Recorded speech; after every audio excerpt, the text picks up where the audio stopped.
करो यकीन खुद पर तो दुनिया तुम्हारी, क्योंकि जीतने वाले छोड़ते नहीं और छोड़ने वाले जीतते नहीं। मैं ऐसा मानता हूँ कि कर्म करना अपना प्रयास है, लेकिन एक शक्ति जो होती है वो तीसरी शक्ति को आप ईश्वरीय शक्ति या जो भी बोल सकते हैं, तो अच्छे कर्मों का एक फल मिलता है, किसी रूप में मिलता है।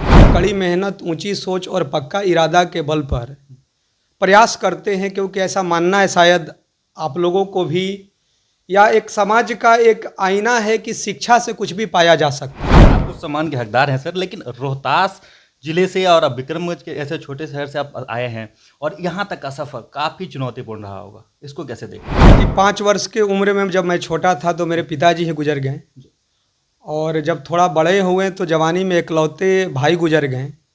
तो जीवन का उतार चढ़ाव जो है, एक तरह से कह सकते हैं कि ये लाइफ का एक अंग बन चुका है। शुरू में ऐसा लगता था कि भगवान जो हैं, यदि कोई शक्ति है तो इतना कष्ट क्यों हो रहा है। अब हम ईश्वर को शुक्रिया अदा जरूर करते हैं कि शायद जिनके भी जीवन में उतार चढ़ाव होते हैं तो वो दुनिया और समाज को पढ़ना जरूर सीख जाते हैं। मैं देखता हूं कि सक्सेस के बाद लोग अपने तरीके से अपने स्टोरी को बताने लगते हैं। मुझे यकीन है कि आदमी का कद उसके इरादों से मापा जाता है।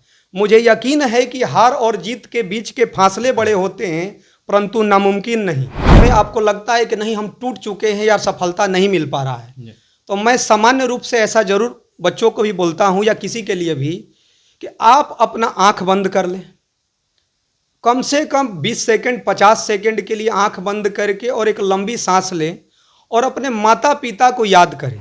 ₹1 में बच्चों को आईआईटी तक का सफर तय कराने वाले गरीबों के मसीहा मैथमेटिक्स गुरु आर.के. श्रीवास्तव सर हमारे साथ हैं, जो किसी पहचान के मोहताज नहीं है। पीछे कुछ दिनों पहले भी कुछ तस्वीरें भी सोशल मीडिया पे आई थी जहां इनको राष्ट्रपति द्रौपदी मुर्मू के द्वारा सम्मानित किया गया था। अब इसी प्रकरण से शुरू करेंगे कि किस संदर्भ में ये राष्ट्रपति भवन पहुंचे और क्यों इन्हें सम्मान वहां दिया गया था। सबसे पहले आपका स्वागत है सर। पहले तो आपके सच टॉक्स के दर्शकों को और आपको 9 वर्ष की हार्दिक बधाई और शुभकामनाएं हैं कि जिस सेक्टर के भी लोग हों उनके लिए वर्ष 2025 से एक नए सपनों के साथ, उनके उड़ान के साथ आगे बढ़े। जी, तो किस संदर्भ में आप राष्ट्रपति भवन सर पहुंचे थे और वहां आपको सम्मान भी किया गया था? देखिए, ये सबसे बड़ी बात होती है कि जब भी आप अपने क्षमता के अनुसार कुछ अच्छे कार्य करने का प्रयास करते हैं तो देश के सर्वोच्च पदों पर बैठे लोगों की भी नज़र होती है। तो आर्थिक रूप से गरीब परिवार के बच्चे जो देश के प्रतिष्ठित कॉलेजों तक पहुंच रहे हैं, आईआईटी एनआईटी तक बच्चे जा रहे हैं, तो हमारे बच्चे भी राष्ट्रपति भवन तक पहुँचे। राष्ट्रपति महोदया ने हम लोगों को 30 मिनट से भी अधिक का समय दिया, तो ये हम लोगों के लिए एक प्रेरणा और हौसला बढ़ाने वाला है। और जब कोई एक छोटे से जगह है, मेरी मातृभूमि जो है, जन्मस्थली जो है रोहतास जिला के विक्रमगंज है, तो वहाँ से यदि आपकी आर्थिक परिवेश उतनी बेहतर न हो, लेकिन आप कड़ी मेहनत, ऊंची सोच और पक्का इरादा के बल पर प्रयास करते हैं, क्योंकि ऐसा मानना है शायद आप लोगों को भी, या एक समाज का एक आईना है कि शिक्षा से कुछ भी पाया जा सकता है। तो मैं ऐसा मानता हूँ कि कर्म करना अपना प्रयास है, लेकिन एक शक्ति जो होती है वो तीसरी शक्ति को आप ईश्वरीय शक्ति या जो भी बोल सकते हैं, तो अच्छे कर्मों का एक फल मिलता है, किसी रूप में मिलता है। तो वहाँ एक सम्मान मिला और बहुत कुछ सीखने को भी मिला। आप उस सम्मान के हकदार हैं सर, लेकिन रोहतास जिले से और अब विक्रमगंज के ऐसे छोटे शहर से आप आए हैं और यहाँ तक का सफ़र काफ़ी चुनौतीपूर्ण रहा होगा, इसको कैसे देखते हैं? जी, 5 वर्ष के उम्र में जब मैं छोटा था तो मेरे पिताजी ही गुजर गए, और जब थोड़ा बड़े हुए तो जवानी में इकलौते भाई गुजर गए। तो जीवन का उतार चढ़ाव जो है, एक तरह से कह सकते हैं कि ये लाइफ का एक अंग बन चुका है। तो शुरू में ऐसा लगता था कि भगवान जो हैं, यदि कोई शक्ति है तो इतना कष्ट क्यों हो रहा है। लेकिन अब हम ईश्वर को शुक्रिया अदा जरूर करते हैं कि शायद जिनके भी जीवन में उतार चढ़ाव होते हैं तो वो दुनिया और समाज को पढ़ना जरूर सीख जाते हैं। कम से कम अच्छे लोग और बुरे लोगों में लगभग फर्क जरूर समझ पाते हैं, दूरदृष्टि जरूर आ जाता है। और धीरे धीरे जब कारवां बढ़ते हैं तो कष्ट तो होता है। हाँ, मैं हमेशा अपने इंटरव्यू में कहता हूँ कि मुझे एक ऐसा सहानुभूति नहीं चाहिए कि मान लीजिए कि इतना तो ज़रूर है कि ठीक है आपकी घरेलू बैकग्राउंड बहुत अच्छे नहीं थे, लेकिन कम से कम आपको खाने के लिए आपके परिवार में भोजन तो मिल जाते थे। मैं देखता हूं कि सक्सेस के बाद लोग अपने तरीके से अपने स्टोरी को बताने लगते हैं। मेरा ऐसा मानना है कि कहीं रेलवे स्टेशन, बस स्टैंड या कहीं भी आप जाते होंगे तो ऐसे देखते होंगे कि कई ऐसे भी लोग हैं जिनका हाथ नहीं है, जिनका पैर नहीं है, या क्या मतलब ऐसे भी लोग हैं लेकिन फिर भी वो जीवन जी रहे हैं और उसके लिए संघर्ष कर रहे हैं, ईश्वर के प्रति शुक्रिया अदा कर रहे हैं। तो मैं मानता हूं कहीं आप ऐसे देखते होंगे लोग भीख भी मांग रहे हैं। तो मैं ऐसा तो मानता हूं ना कि मेरी स्थिति अच्छी थी। अच्छे कहने का मतलब क्या है कि ठीक है, मैं बहुत बड़े प्राइवेट स्कूल में मेरी शिक्षा नहीं हो पाई, मैंने सरकारी स्कूल में शिक्षा ग्रहण किया, लेकिन कई ऐसे भी लोग हैं जो सरकारी स्कूल तक भी सर नहीं पहुंच पा रहे हैं। तो मैं क्यों ऐसा कहूं कि मतलब मेरे प्रति सहानुभूति चाहिए। सरकारी स्कूल तक मैं पहुंचा ना, मैंने सेल्फ स्टडी किया ना, बहुत सारे सीनियर का मुझे सहयोग मिला ना, तो कोई ऐसे भी हैं जिनके कई कई पीढ़ियों तक स्कूल नहीं। आप लोग तो मीडिया से हैं, देखते होंगे कई लोग झुग्गी झोपड़ी में रह रहे हैं, कई कई पीढ़ियों तक स्कूल नहीं जा पाए हैं। बस मैं यही कहना चाहूँगा, चाहे वो कहीं के भी लोग हों, छोटे शहर के हो या गांव के हों, कि मुझे यकीन है कि शहर छोटे होते हैं या गांव छोटे होते हैं, लेकिन लोगों के ख्वाब नहीं। मुझे यकीन है कि आदमी का कद उसके इरादों से मापा जाता है। मुझे यकीन है कि हार और जीत के बीच के फासले बड़े होते हैं, परंतु नामुमकिन नहीं। करो यकीन खुद पर तो दुनिया तुम्हारी, क्योंकि जीतने वाले छोड़ते नहीं और छोड़ने वाले जीतते नहीं। मैं उन स्टूडेंट्स को भी मैं बोलना चाहूँगा कि जीवन में उतार चढ़ाव आएंगे, आप मेहनत करते रहिए।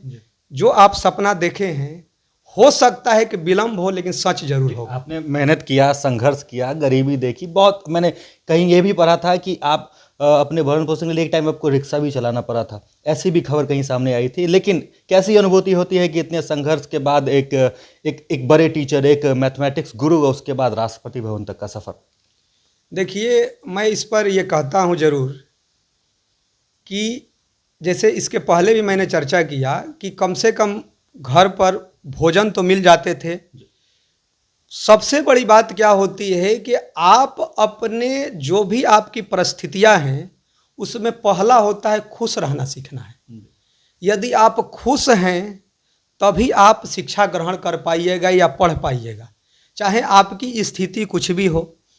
जब भी आपकी विषम परिस्थिति में आपको लगता है कि नहीं हम टूट चुके हैं या सफलता नहीं मिल पा रहा है, तो मैं सामान्य रूप से ऐसा जरूर बच्चों को भी बोलता हूं या किसी के लिए भी कि आप अपना आंख बंद कर लें, कम से कम 20 सेकंड 50 सेकंड के लिए आंख बंद करके और एक लंबी सांस लें और अपने माता पिता को याद करें। यदि आपके मान लीजिए कि हमारे पिताजी नहीं भी हैं, फिर भी उनको याद करें। माताजी हैं, आप दो पहलू को ध्यान देंगे। यदि आप सफल हुए तो वो लोग खुश होंगे। खुश होने से उनको आपसे पैसा नहीं चाहिए, उनकी उम्र बढ़ जाएगी। यदि आप असफल भी हुए तो फिर भी उनके चेहरा देखिएगा तो खुश हैं, इसलिए खुश हैं कि लगेगा कि यदि माता पिता दुखी हो जाएंगे तो बेटा ना निराश हो जाए। उस समय भी आप देखते होंगे कि वो लोग सपोर्ट करते हैं, अरे यार इस बार नहीं हुआ फिर प्रयास करो, अगला बार होगा। तो मेरा ऐसा मानना है कि प्रयास करते रहना है। सपना बड़ा जरूर देखिए, लेकिन बड़ा सपना सिर्फ देखकर घर में आप बैठे नहीं, घर से बाहर निकलें, प्रयास करें। आलोचना जब होगा तो आलोचना को आप एक तरह का आशीर्वाद के रूप में लें और अपना कर्म करते रहें। एक दिन आपको ऐसा लगेगा कि दोस्तों के बीच में बैठकर आप बात करेंगे, जिनसे आप बात करते थे कि यार गांव का कोई लड़का जो है राष्ट्रपति भवन में राष्ट्रपति के बगल में बैठ सकता है क्या, और उसके बाद राष्ट्रपति भवन में भोजन करना, तो ऐसा लगता है कि कहानी जैसा लगेगा। लेकिन जब आपको मिलते जाता है तो लगता है कि यार ये हो सकता है। और क्या है, कोई बड़ी बैकग्राउंड नहीं, एक सिंपल हम लोग एक कहिए कि शिक्षा दे रहे हैं। जैसे आपने कहा कि मैथमेटिक्स, मैं अपने को ऐसा मानता हूँ पूरे जीवन कि मैं अपने को मैथमेटिक्स का शिक्षक तो कहीं नहीं पाऊंगा, मैं अपने को मैथमेटिक्स का स्टूडेंट कहता हूँ। इसका मेन उद्देश्य क्या है कि जब हम लोग बैच में बच्चों को पढ़ाते हैं सर, तो जब बैच में बच्चों को पढ़ाते हैं तो कुछ बच्चे जीनियस होते हैं।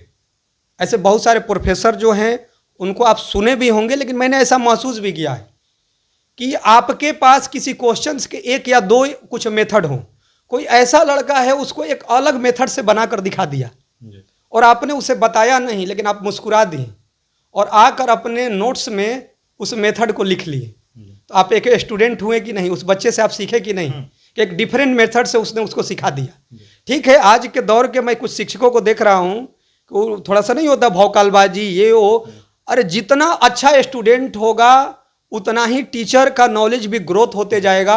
और शायद मैं हर बैच में देखता हूँ कि कुछ ना कुछ बच्चों से मैं सीखता हूँ। तो मेरे पास जो ज्ञान है मैं प्रयास करता हूँ कि उसको उसकी मंजिल तक पहुँचा सकूँ। लेकिन मैं हमेशा कहता हूँ कि जब बच्चे सफल होते हैं तो ये कैसे है कि मेरे पास जादू की छड़ी है। बच्चे सफल हुए तो मैंने एक उसको सिलेबस पढ़ाया और उसको पनिशमेंट दिया, उसके माता पिता का सहयोग रहा कि सर टेस्ट में अच्छा नहीं कर रहा है तो एक पनिशमेंट भी आप दे सकते हैं। लेकिन मैं देख रहा हूँ कोचिंग इंडस्ट्री में, खासकर मैं ऑनलाइन एजुकेशन का सर मैं बात करूँगा, कि जैसे वो लोग तर्क करते हैं कि मेरे पास 10 लाख बच्चे हैं और 4-5 बच्चों का वीडियो बना देते हैं और 4-5 बच्चों का वीडियो बनाकर खूब वायरल करा रहे हैं, खूब वायरल, आप लोग देखते भी होंगे। अब उससे क्या हो रहा है कि ग्राहक की तरफ बच्चे फंस जा रहे हैं, जबकि वो बता नहीं रहे कि 10 लाख में यही 5 बच्चा निकाला है।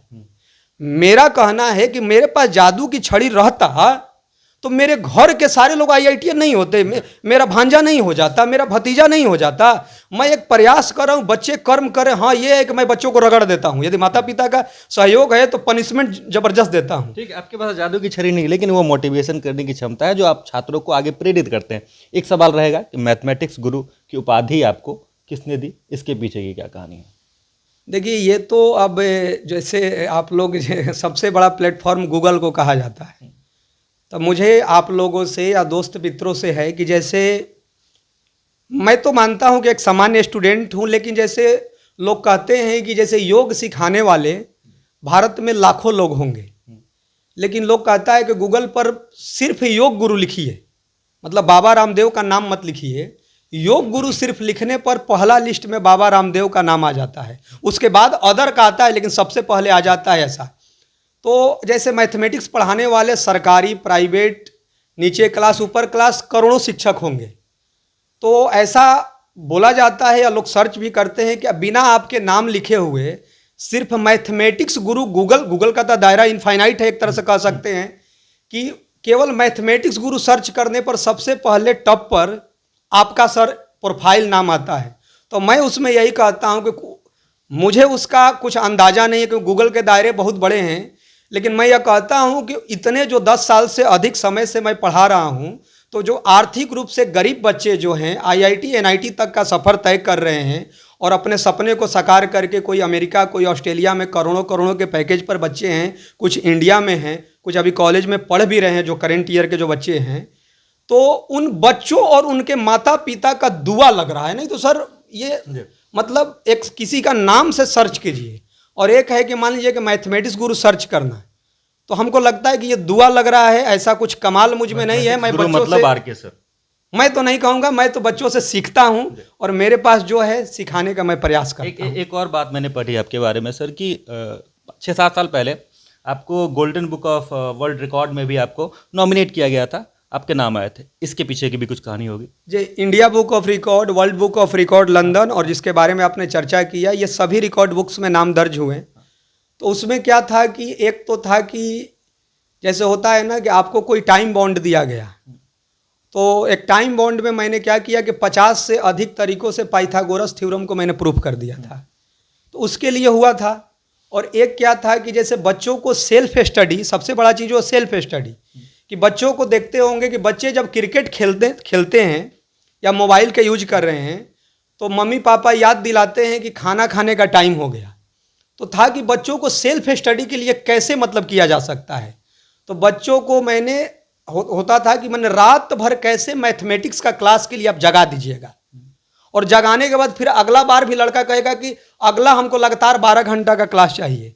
तो मतलब लगभग है कि सैटरडे ऐसे कर कर कि संडे को बच्चे रेस्ट करें, लगभग 400 से 450 या कुछ ऐसे क्लास का रिकॉर्ड था कि 450 रात जो है लगातार 12 घंटे, मतलब सैटरडे कर कर उतने रात बच्चों को सेल्फ स्टडी के लिए मैंने जगाया था। इसके लिए भी रिकॉर्ड बुक में नाम दर्ज हुआ था। ठीक है सर, बहुत सारे युवाओं के, बहुत सारे आईआईटीएन छात्रों के, जो आने वाले पीढ़ी हैं, उनके लिए आप प्रेरणा स्रोत रहे हैं।